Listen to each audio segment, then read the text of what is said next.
tem desafios muito sérios.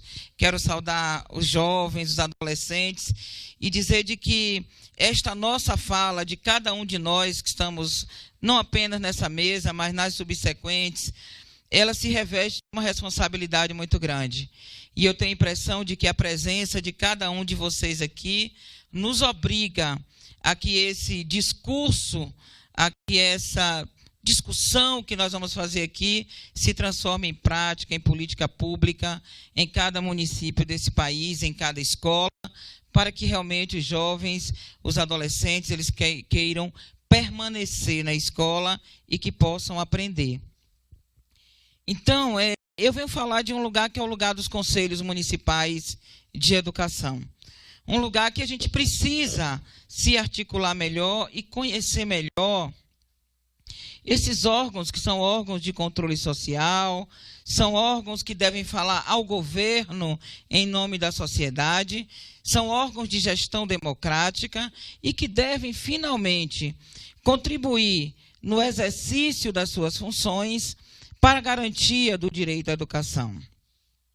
E é a partir dessa nossa responsabilidade como Conselho de Educação e que o nosso presidente já sinalizou na mesa de abertura, de que nós somos talvez o maior colegiado realmente de legisladores do Brasil, e nós precisamos assumir essa responsabilidade de estar nessa articulação do regime de colaboração, contribuindo para que a gente consiga realmente fazer uma educação de qualidade. Vou tomar uma aguinha aqui.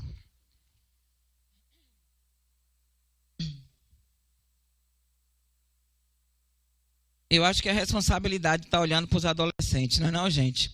Bom, essa nossa imagem, ela representa aí talvez um caminho que o Unicef já vem discutindo com fora da escola não pode, busca ativa escolar, na escola também sem aprender não, e agora traz essa importante discussão das trajetórias de sucesso escolar, para que a gente possa pensar o enfrentamento da distorção idade-série. E eu queria, então, começar essa nossa discussão. Cadê? Eu estou com o... Você passa para mim ou eu? Onde é que eu... Aqui, né? Então, assim, a construir as trajetórias de sucesso escolar, se nós pensarmos os dados que foram apresentados por Júlia, aqui, que representa os números do Brasil e das diversas regiões, é um caminho muito tortuoso, é um caminho talvez com muitas possibilidades, mas ao mesmo tempo com muitos desafios. E é isso que nos faz estar aqui juntos, porque somente juntos nós conseguiremos enfrentar esses desafios. Então, o objetivo, né, de a gente conseguir construir essas trajetórias de sucesso, o convite que a UNC me faz a todos que estão aqui, e pedindo que são mais quase 4.000 conselhos de educação no Brasil.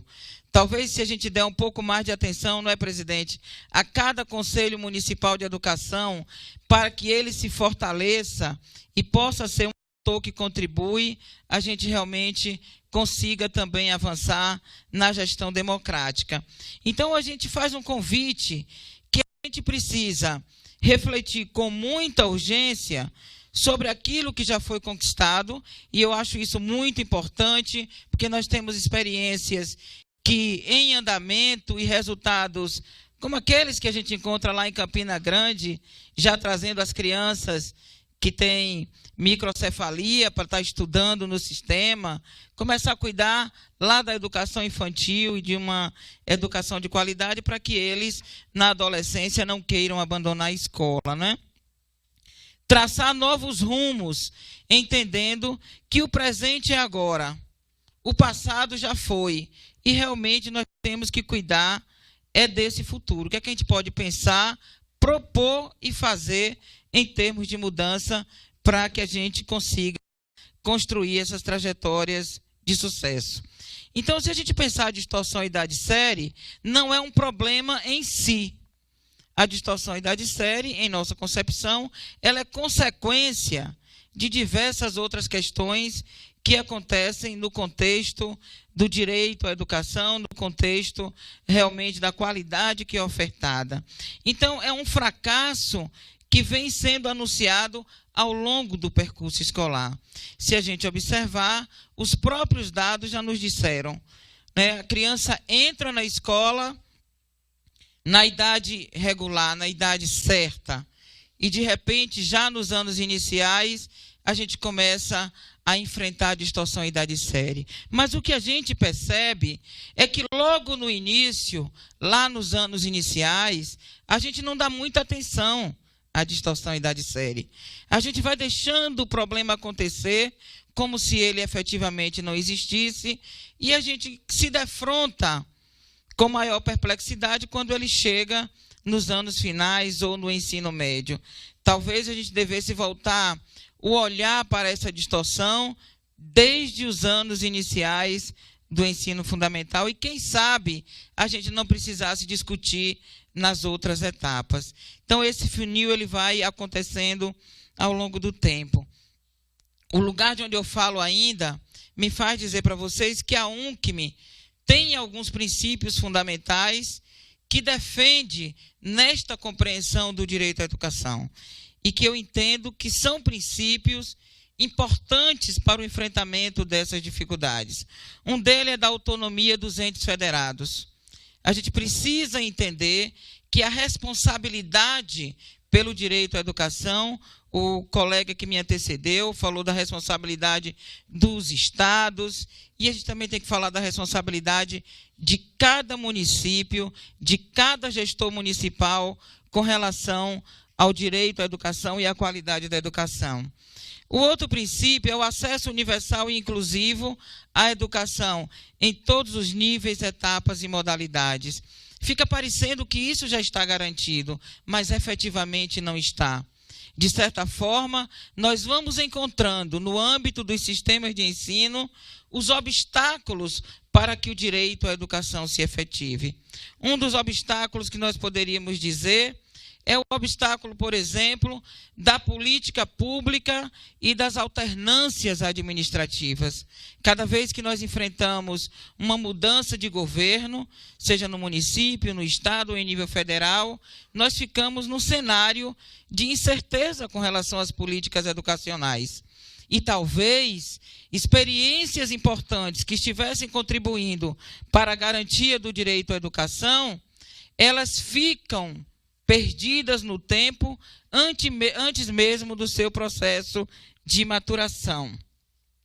O outro é a questão do financiamento, tema sobre o qual eu não vou me debruçar. O Fórum da Undime discutiu isso exaustivamente. Não se faz política pública sem financiamento. A valorização dos profissionais da educação e a promoção da gestão democrática. E quando eu falo da promoção da gestão democrática, não me refiro apenas ao papel dos conselhos. Aí me refiro, sim, à participação social, aos colegiados escolares, ouvir os grêmios estudantis, não apenas na concepção das políticas públicas, como também na sua implementação. Nós ainda entendemos que a escuta à sociedade não tem sido feita na medida que deveria. Então, esse é um princípio que a gente defende. Então, a gente precisa entender que essa discussão que nós estamos fazendo da distorção e idade série, ela está dentro de um novo cenário. O cenário da criação dos sistemas municipais de ensino, e eu vejo isso como uma questão muito importante, porque se a gente tem que fortalecer o regime de colaboração, nós também temos que cuidar desse empoderamento municipal, para que nessa diversidade que são os mais de 5.000 municípios brasileiros, nós precisamos olhar e possamos olhar a realidade da distorção e idade série, entendendo que no Amazonas é diferente do Rio Grande do Sul esse enfrentamento. Então, é uma das questões. Observar também a discussão no âmbito dos planos de educação. Nós não podemos esquecer que aprovamos planos de Estado, então a qualidade da educação precisa ser pensada nesse âmbito, também da implantação da BNCC e das diretrizes curriculares gerais da educação básica. Eu vou passar adiante. A gente entende que os conselhos, para contribuir com esse processo, eles precisam ressignificar o seu papel. A gente precisa fazer com que as normatizações, o papel de mobilização social, ele esteja em favor dos processos inovadores de ensino e aprendizagem. E é nesse sentido que a minha responsabilidade de vir aqui é para dizer a vocês que os conselhos municipais de educação podem sim contribuir, Ítalo, como a gente vem discutindo o tempo inteiro, e é essa mensagem que a gente vem trazer em nome da UNCM Nacional, que não é para construir currículos que engessem as nossas realidades. Mas a gente precisa extrapolar o já feito, entendendo que não deu certo. E ouvindo essa juventude para saber como nós podemos construir outras possibilidades de fazer educação no âmbito dos sistemas de ensino. E, nesse sentido, uma questão que nos preocupa é que nós temos experiências importantes acontecendo aí no Brasil inteiro. E aí quero chamar a atenção dos jovens e dos gestores. Cuidar da distorção idade série não é só construir novas propostas, sabe, Aricélia? Mas é fazer com que essas propostas possam ser válidas no âmbito de todos os sistemas de ensino. É cuidar da permanência, mas cuidar também do percurso. E se a gente não regulamenta todas essas propostas que podem vir como inovadoras para a correção de fluxo, para resolver a distorção idade série, a gente pode correr o risco de fazer com que o nosso aluno, hoje, ele seja reinserido e lá na frente ele enfrente a dificuldade de poder entrar no sistema e prosseguir os seus estudos. Nós temos que cuidar da trajetória, e trajetória que ele possa entrar, permanecer e circular em todos os sistemas de ensino. Nesse sentido, aproveitando meus últimos 40 minutos, embora você esteja aí já com o... Não é? O Ítalo disse que já acabou. Não, ele me deu 1 minuto e agora já disse que encerrou imediatamente, né? Essa matemática. O sucesso escolar aqui da professora depende desses 30 minutos. É dizer o seguinte, tudo pode ser feito desde que a gente tenha compromisso. Tudo pode ser feito desde que a gente entenda que a gente precisa de uma escola que verdadeiramente ensina e um aluno que verdadeiramente aprende. A UNCM pode contribuir com isso. Muito obrigada. Muito obrigada, Giovânia.